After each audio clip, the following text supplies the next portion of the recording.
Painit pa.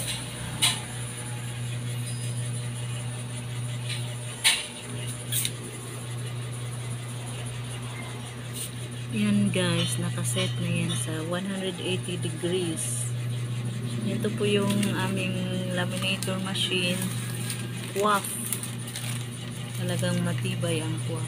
At ang ginagamit naming laminating film ay quaff din.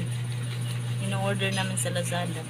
Meron na yung 10 pieces sa isang pack.